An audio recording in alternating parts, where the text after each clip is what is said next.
Champions trophy 2025 Bharat नहीं जाएगा पाकिस्तान, ये तो हमें डे वन से पता था।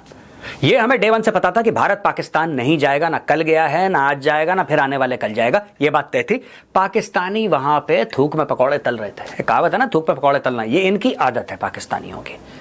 अच्छा, स्कीमें बता रहे हैं टीवी पे, स्कीम ये बता रहे हैं कि ठीक है, अगर आपको पाकिस्तान में ज्यादा डर लग रहा है, आपको ऐसा लग रहा है कि आपकी सिक्योरिटी खराब यहां पे हो सकती है, आपके ऊपर अटैक हो सकता है, तो आप अमृतसर रहो।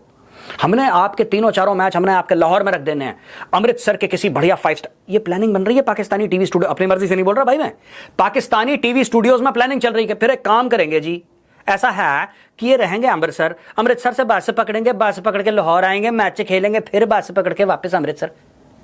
दे were actually thinking that way. इनको एक बात समझ में नहीं आई, बात सिक्योरिटी की नहीं है, चाहे बीसीसीआई 10 बहाने लगाए सिक्योरिटी के।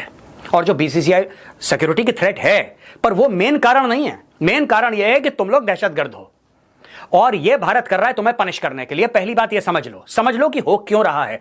नमस्कार दोस्तों, चैंपियंस ट्रॉफी अगले साल 2025 में पाकिस्तान की मेजबानी में होनी है। इस इवेंट से पहले ही बीसीसीआई के सचिव जय शाह ने यह कह दिया है कि भारत पाकिस्तान का दौरा नहीं करेगा। इसके बावजूद पाकिस्तान क्रिकेट बोर्ड तैयारियों में जुटा हुआ है। इस बीच एक बड़ी खबर सामने आई है।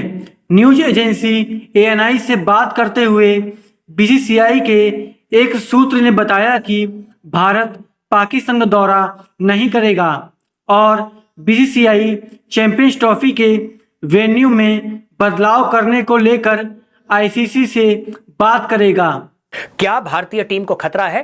डेफिनेटली खतरा है। अब आप कहेंगे यहां पे ऑस्ट्रेलियंस भी आएंगे, यहां पे तो न्यूजीलैंड वाले भी आएंगे, यहां पे वेस्ट इंडीज वाले आएंगे, यहां पे श्रीलंका वाले। सिर्फ भारत को ही क्यों खतरा है? क्योंकि भैया जो तुमने, मैं कई बार समझा चुका हूं, दोबारा बता देता हूं कि जो तुम लोगों ने दहशतगर्दी मचाई है, क्या ऑस्ट्रेलिया में मचाई है? नहीं, तुमने कश्मीर और पंजाब में मचाई है दहशतगर्दी। जो तुमने 26/11 करा था वो तुमने केप टाउन में करा था, नहीं तुमने मुंबई में करा था। जो भी तुम गलत काम करते हो, जो तुम्हारी जंगें तुमने लड़ी हैं, वो न्यूजीलैंड के साथ लड़ी हैं, इंग्लैंड के साथ लड़ी हैं, नहीं भारत के साथ लड़ी हैं। तो भाई तुम्हारा सारा का सारा दहशतगर्दी वाला जो मामला है, या तो इंडिया फेसिंग है, अफगानिस्तान फेसिंग है, थोड़ा बहुत तुम्हारा ईरान फेसिंग है, यही तो बात है। तो भाई जो इंपैक्टेड है, जिसकी वजह से ये सब हो रहा है, उससे तो इंसान बचेगा यार, जाहिर सी बात है। तो हमारी टीम भी बचेगी। दूसरी चीज, यू आर बीइंग पनिश्ड। देखो मैं पाकिस्तानी हूं, मैं उल्टी सीधी बात नहीं कहता। ये जो बाकी एनालिस्ट हैं हमारे टीवी चैनल्स पे बैठते हैं, वो ये करके ये सोशियो पॉलिटिकल, मैं आपको 2 शब्दों में समझा देता हूं ये क्या गेम चल रहा है। ठीक है, तुम लोगों ने 27 में से 26 पॉइंट, 27 में से 26 आई थिंक ऐसी कुछ था गिनती तुम्हारी, 27 में से 26 पॉइंट तुमने एफएटीएफ के पूरे कर दिए थे। फिर भी उसके बाद भी तुम 2 साल एफएटीएफ में रहे, ग्रे लिस्ट में, हाँ या ना? वो हमने करवाया था। क्यों? क्योंकि तुम्हें सजा मिलनी चाहिए तुम्हारे बुरे कर्मों की। ठीक है, इंडिया नहीं आएगा खेलने के लिए। आप क्यों चाहते हो इंडिया आए? कभी आप अपने आप से, अपने प्लेयर से, अपने बोर्ड से पूछो कि भाई अगर एक बात बताओ, इंडिया नहीं आता, ठीक है हम ना आए। आप भी हिम्मत दिखाओ ना, आप भी जुर्रत दिखाओ। भाई आपका मुल्क तो कलमा पढ़ के बना था, आप तो जज्बे वाली कौम, तो किस दिन के लिए जज्बा बचा के रखा है? कढ़ाइयां ठूसने के लिए, बिरयानियां ठूसने के लिए? अरे जज्बा तब दिखाओ ना जब गैरत पे बात आए, तब तो बात होती है जज्बे की। जज्बे वाली कौम, सब फ्रॉड, 420 झूठ। नंबर 2, अब देखो, इंडिया कहता है हम नहीं आएंगे, इंडिया छाती ठोक के कहता है हम पाकिस्तान के अंदर नहीं आएंगे, खेलना श्रीलंका में खेलो, दुबई में खेलो, हम पाकिस्तान नहीं आएंगे। आप भी अपना जज्बा दिखाओ यार, आप भी गैरत दिखाओ। नहीं जाएंगे इंडिया, नुकसान हो जाए हमारा, नहीं जाएंगे इंडिया। क्यों आते हो दुम हिला के, जीभ लपलपाते हुए भारत? क्योंकि पैसे देखते हैं तुम्हें, और ये दुनिया जानता है कि पाकिस्तान कॉम्प्रोमाइज क्यों कर रहा है, पूरी दुनिया जानती है। इसलिए तुम्हारी इज्जत नहीं है, तुम्हारी रिस्पेक्ट इसलिए नहीं, क्योंकि उनको पता है कि 2 बोटी फेंकोगे, पाकिस्तानी क्रिकेट बोर्ड का जो पीसीबी का चेयरमैन है वो दुम हिलाते हुए आएगा, पता है उसको।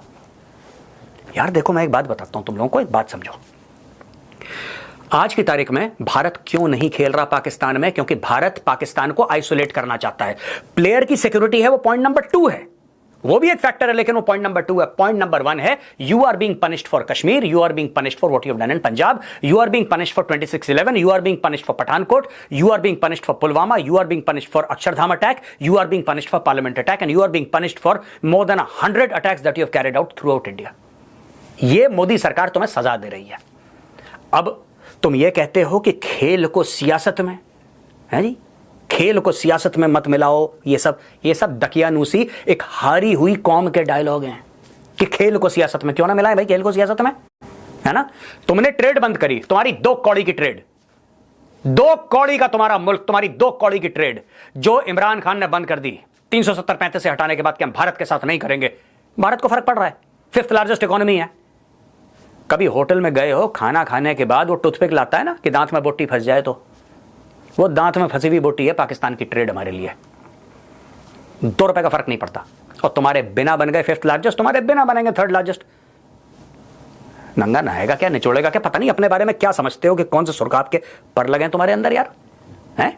This is all punishment. तुम्हारी करतूतें हैं, उसकी सजा हम तुम्हें दे रहे हैं, और ये सजा तुम्हें देते रहेंगे वर्ल्ड स्टेज पे। जहां पे डॉक्टर जयशंकर जाएंगे, जहां पे प्रधानमंत्री मोदी जाएंगे, आपका चेहरा बेनकाब करते हुए दुनिया को यह बताएंगे कि देखो दहशतगर्द कैसा लगता है, आसिम मुनीर जैसा लगता है, ये देखो। दुनिया को बताएंगे, एक एक बार बताएंगे, गली मोहल्ले में ढिंडोरा पीट के गाजे बाजे के साथ तुम्हारे कपड़े उतारेंगे सबके सामने, और तुम कुछ नहीं कर पाओगे। क्योंकि कई साल तुमने भारत के खिलाफ एक्शन लिया, तुमने अपने दहशतगर्द भेजे, भारत चुप रहा। तुमने बोला यार ये तो कमजोर हैं, ये तो कुछ कर ही नहीं सकते। जब भारत ने तुम्हें प्रूफ दिया 26/11 का, 26/11 का प्रूफ दिया भारत ने, तब तुमने क्या बोला, ये लिटरेचर है। तुम्हारे कोर्ट्स ने बोला, तुम्हारे कोर्ट्स ने बोला ये तो लिटरेचर है। तुम्हारी एजेंसीज ने बोला ये तो कुछ भी नहीं, भारत अपने आप झूठ बोल रहा है, ये तो भारत ने खुद ही अपने ऊपर कर लिया। ठीक है, कोई बात नहीं, अब हम तुम्हें सबूत नहीं देंगे। अब तुम्हारी छितर परेड हो रही है बेटा, अब तुम्हारी चीखें निकलेंगी, और तुम ये नहीं जानते कि तुम्हें कितना इकोनॉमिक तुम्हारा जो डैमेज हो रहा है, कितना इकोनॉमिक डैमेज हो रहा है, ये तुम्हें तसव्वुर नहीं है। तुम्हें धीरे धीरे पता लगेगा। अब तुम, क्योंकि तुम चाहते हो बड़े खिलाड़ी के साथ गेम खेलना, तो तुम्हारे साथ ही हो रहा है। अच्छा, शोएब अख्तर का कमेंट आया यार, वसीम अकरम का कमेंट आया, ये लोग क्या कह रहे हैं, ये कहते हैं, शोएब अख्तर का कमेंट आया, शोएब अख्तर ये कह रहे हैं कि साहब इंडियन फास्ट बॉलर्स हैं, तो मुझसे आके पूछते हैं शोएब भाई कैसे बॉलिंग करनी है, क्या करना है, किस तरीके से करना है। और शोएब अख्तर अपना माथा पीट रहा है कि यार पाकिस्तानी तो आते ही नहीं, पाकिस्तानी तो आते ही नहीं मुझसे पूछने के लिए, यहां पे इंडियन बॉलर्स क्यों ना आए, इंडियन बॉलर्स यार। Shoaib Akhtar is an all time great. Shoaib Akhtar के टैलेंट पे, उसकी परफॉर्मेंस में किसी को शक है? वसीम अकरम, मैं आज ऑन रिकॉर्ड कहता हूं पाकिस्तानी है वसीम अकरम। वसीम अकरम जैसा लेफ्ट आर्म फास्ट बॉलर इस दुनिया ने ना पैदा करा है, ना मुझे लगता है 15-20 साल तक और पैदा होगा।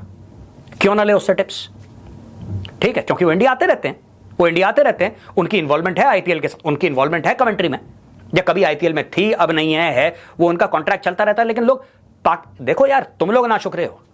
मैं एक बात बताता हूं पाकिस्तानियों, तुम लोग नाशुक्रे हो, और you do not deserve good people. तुम लोग डिजर्व नहीं करते कि तुम वो कौम हो, ठीक है, जिस बंदे ने तुम्हें 1992 वर्ल्ड कप दिलाया, तुमने उसको जेल में डाल दिया। समझ रहे हो मेरी बात? जिसने 1992 वर्ल्ड कप जिताया, तुमने उसको जेल में डाल दिया। जो उर्दू शायरी का इतना बड़ा नाम, इतना बड़ा नाम, फैज अहमद फैज, उसको तुमने जेल में डाल दिया। और हफीज जलंधरी जैसे चापलूस को अपने बगल में, तुम्हारा तो बेड़ा ही करके, ठीक है। मलाला यूसुफजई ठोक का सर पे गोली बाहर बैठी हुई आज की तारीख में। जिस बंदे ने तुम्हारे लिए एटम बम तुम्हारा तैयार करा, उसको तुमने 10-12 साल तो जेल में डाल के रखा, मुशर्रफ ने उस बंदे को।